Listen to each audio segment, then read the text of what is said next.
ഇപ്പോൾ ഒരു കുഴി രൂപപ്പെട്ടാൽ പെട്ടെന്ന് മെയിൻറ്റെയിൻ ചെയ്ത് പോകാനുള്ള ഒരു സാഹചര്യം ഉണ്ടെങ്കിൽ, അല്ലെങ്കിൽ അതിനൊരു പ്രയോറിറ്റി കൊടുക്കുകയാണെങ്കിൽ പലപ്പോഴും ഇത്തരം പ്രശ്നങ്ങളെ കുറേയൊക്കെ മാനേജ് ചെയ്യാം. 100% എന്നുള്ളതല്ല, കുറേയൊക്കെ മാനേജ് ചെയ്യാം. പക്ഷേ ഈ മഴക്കാലത്ത് റോഡ് കുഴി ഉണ്ടാവും. അപ്പോൾ നമ്മൾ അതിനടുത്തൊരു വാഴ വെച്ചാൽ മതി, അതല്ലെങ്കിൽ അപകടം എന്നൊരു സൈൻ ബോർഡ് വെച്ചാൽ മതി എന്നുള്ള നിലയിലേക്ക് നമ്മുടെ കാര്യങ്ങൾ മാറുന്നതാണോ ഈ പ്രശ്നം? അതായത് നമ്മുടെ മഴക്കാലത്ത് ജൂൺ ജൂലൈ മാസത്തിൽ ധാരാളം റോഡ് അപകടങ്ങൾ മുമ്പും ഉണ്ടായിട്ടുണ്ട്, ഇപ്പോഴും ഉണ്ടായിക്കൊണ്ടിരിക്കുന്നു. പക്ഷേ ഈ കൊല്ലം വളരെ കൂടിയിട്ടുണ്ട്. അതായത് റോഡിലെ കുഴികൾ, ഇതിന് രണ്ട് കാരണമുണ്ട്. ഒന്ന്, ദേശീയപാതകളും സ്റ്റേറ്റ് ഹൈവേസും എല്ലാം തന്നെ BM&AC റോഡ് കൺസ്ട്രക്ഷൻ വന്നപ്പോഴേക്കും അത് വളരെ എക്സ്പെൻസീവാണ്. പക്ഷേ സ്മൂത്തായിട്ട് വണ്ടി ഓടാം. പക്ഷേ അതിനൊരു കുഴി വന്നാൽ നമ്മൾ പ്രതീക്ഷിക്കില്ല. കാര്യം ആ കുഴി ദൂരെ കൂട്ടി നമുക്ക് കാണാനും പറ്റില്ല.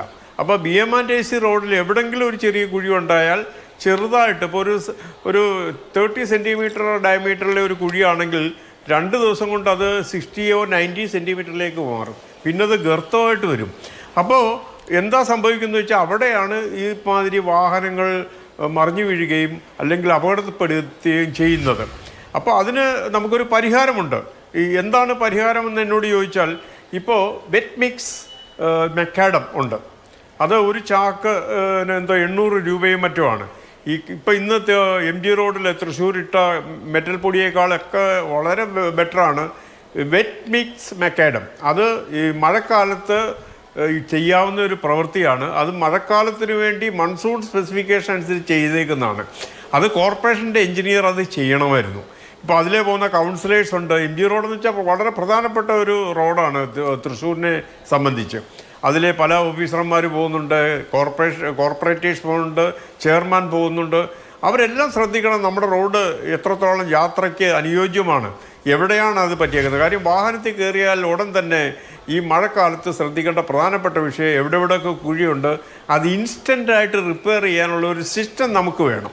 ആ സിസ്റ്റം നേരത്തെ ഉണ്ടായിരുന്നു, അതിപ്പോൾ ഇല്ലാതായി. നേരത്തെ ഇതിന് ഫണ്ടും ഉണ്ടായിരുന്നു.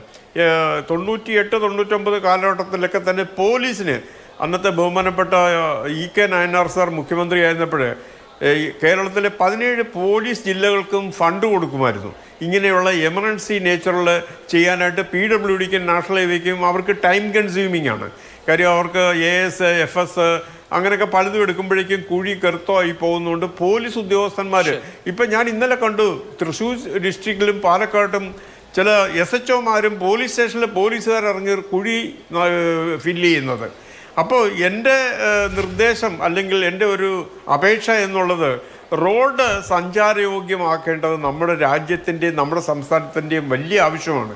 കാര്യം ഈ ചെറിയ കാരണം കൊണ്ടാണ് ഇപ്പോൾ ഇന്ന് അവിടെ നമ്മുടെ കൂടെയുള്ള പ്രിയയുടെ ഹസ്ബൻഡ് മരിച്ചത്. അവിടെ ഒരു റിബൺ ഉണ്ടായിരുന്നെങ്കിൽ അദ്ദേഹം മരിക്കില്ലായിരുന്നു. അതേപോലെ ഇന്ന് തൃശ്ശൂർ MG റോഡിൽ മരിച്ചത് ആ ഫില്ലിങ് ചെയ്ത് 2 ദിവസം മുന്നായിരുന്നെങ്കിൽ ആ അപകട മരണം ഒഴിവാക്കാമായിരുന്നു. അങ്ങനെ കേരളത്തിലെ റോഡ് അപകടങ്ങളുടെ എല്ലാം കാരണം ചെറിയ മൈന്യൂട്ടായിട്ടുള്ള ഇഷ്യൂസാണ്. അതിനെ അഡ്രസ്സ് ചെയ്യാനായിട്ടുള്ള ഒരു സിസ്റ്റം നമുക്ക് ഉണ്ടാകേണ്ടിയിരിക്കുന്നു. പിന്നെ ജൂൺ ജൂലൈ മാസത്തിൽ യാതൊരു വിധത്തിലും വാട്ടർ അതോറിറ്റി റോഡ് പൊളിക്കാൻ പാടില്ല. മെയ് മാസത്തിൽ തന്നെ പൊളിച്ച റോഡെല്ലാം പക്ക ആക്കിയിടണം. വേണ്ടത്ര റിഫ്ലക്റ്റീവ് സ്റ്റിക്കേഴ്സൊക്കെ നിസാര വിലയ്ക്ക് കിട്ടും. അപ്പോൾ എവിടെ ഒരു കുഴിയുണ്ടോ അവിടെ ഒരു കോൺ വെക്കാം. അത് കോർപ്പറേഷൻ ചെയ്യാവുന്നേ ഉള്ളൂ. 150 രൂപ എടുത്തു കഴിഞ്ഞാൽ പ്ലാസ്റ്റിക്കിൻ്റെ കോൺ കിട്ടും. അത് റോഡിൽ കോൺക്രീറ്റ് ബോൾട്ടിട്ട് അടിച്ചുറപ്പിച്ചു കഴിഞ്ഞാൽ ആ കുഴിയിലേക്ക് ചാടാതെ ആൾക്കാർ രക്ഷപ്പെടും. അങ്ങനെ മാർഗങ്ങൾ അനേകമുണ്ട്. അതെങ്കിലും ചെയ്തിരുന്നുവെങ്കിൽ ഇന്ന് ഒരു ജീവൻ രക്ഷപ്പെട്ടേനെ. യുവാവ് ഒരു ജീവിതത്തിലേക്ക് കടക്കുന്ന ഒരു ചെറുപ്പക്കാരൻ ഇതുപോലെ ദാരുണമായി മരിക്കില്ലായിരുന്നു, മരണപ്പെടില്ലായിരുന്നു. കഷ്ടം.